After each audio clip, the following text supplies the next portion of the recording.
Assalamualaikum semuanya. Kali ini saya akan menyampaikan materi tentang membukukan mutasi dan selisih dana kas kecil. Sebelum kita masuk ke pembahasan, jangan lupa like, subscribe, dan share ke teman-teman atau siapapun itu yang membutuhkan materi ini. Oke, selamat menonton.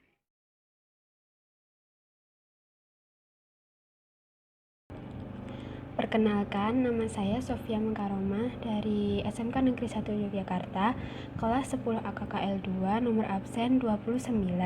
Sesuai dengan yang sudah saya jelaskan di opening video ini, saya akan menyampaikan materi tentang membukukan mutasi dan selisih dana kas kecil. Oke, langsung masuk ke pembahasan ya.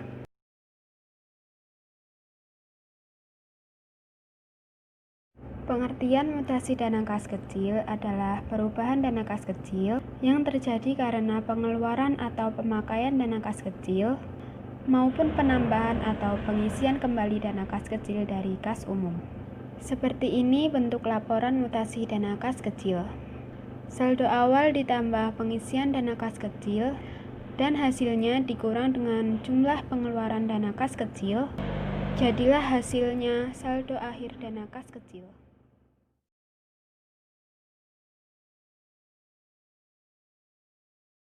Ada 3 transaksi yang mengakibatkan terjadinya mutasi.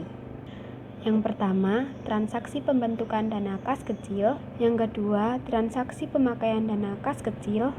Yang ketiga, transaksi pengisian kembali dana kas kecil.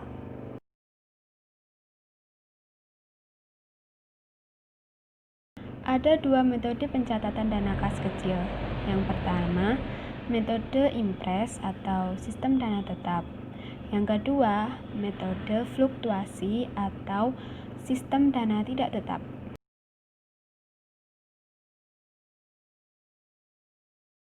Ada banyak perbedaan antara sistem dana tetap dengan sistem dana tidak tetap. Yang pertama, jika sistem dana tetap, saldo akun kas kecilnya selalu tetap. Sedangkan sistem dana tidak tetap, saldo akunnya berubah-ubah mengikuti pengeluaran dan penerimaan kas kecil. Yang kedua, jika sistem dana tetap, pengeluaran kas kecil baru dicatat saat diisi kembali. Sedangkan sistem dana tidak tetap, setiap pengeluaran kas kecil langsung dicatat dalam jurnal. Yang ketiga, jika sistem dana tetap, buku kas kecil hanya berfungsi sebagai alat kontrol dan tidak dapat diposting ke buku besar. Sedangkan sistem dana tidak tetap, buku kas kecil berfungsi sebagai jurnal dan menjadi dasar untuk posting ke buku besar.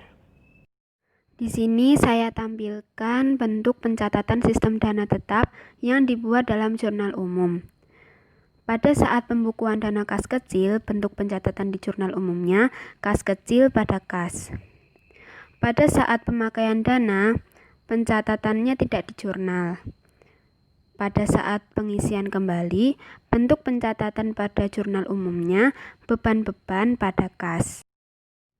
Selanjutnya, ada bentuk pencatatan di jurnal umum pada sistem fluktuasi. Pada saat pembukuan dana kas kecil, bentuk pencatatan di jurnal umumnya kas kecil pada kas.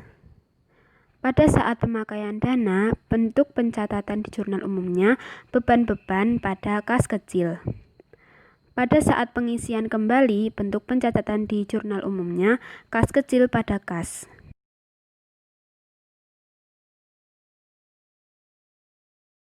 Keuntungan mengelola kas kecil dengan sistem impres. Yang pertama, pengeluaran uang dapat diketahui secara rinci berdasarkan pos-pos pengeluaran pada setiap pembukuan. Yang kedua, menghemat waktu dalam pembukuan.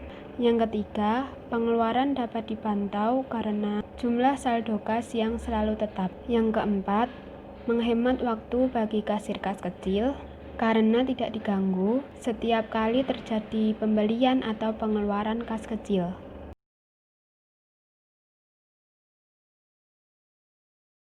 Keuntungan mengelola kas kecil menggunakan sistem fluktuasi. Yang pertama, saldo kas kecil dapat diketahui setiap hari. Yang kedua, administrasi kantor atau sekretaris dapat meminta dana kembali apabila dana yang tersedia kurang. Yang ketiga, saldo pengisian kas kecil bebas sesuai kebutuhan.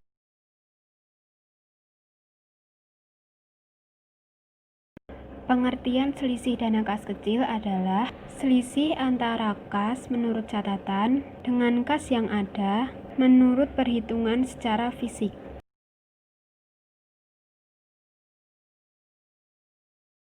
Penyebab terjadinya selisih kas kecil antara lain: pertama, kesalahan pencatatan; yang kedua, adanya pembayaran yang dibulatkan ke atas atau ke bawah; yang ketiga, adanya uang palsu; yang keempat, kehilangan akibat kekeliruan saat mengadakan transaksi; yang kelima, sebab-sebab lain yang sama sekali tidak diketahui.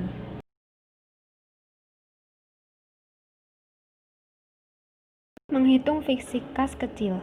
Setiap akhir periode, pemegang kas kecil harus mempertanggungjawabkan semua pemakaian atau pengeluaran dana kas kecil. Pertanggungjawaban ini berupa buku kas kecil, disertai dengan bukti pengeluaran kas kecil. Juga perlu diadakan perhitungan uang secara fisik. Cukup sekian yang dapat saya sampaikan. Kalau masih ada materi yang belum dapat dipahami, bisa tanya di kolom komentar ya. Jangan lupa juga untuk share video ini ke orang yang membutuhkan materi ini. Terima kasih. Wassalamualaikum.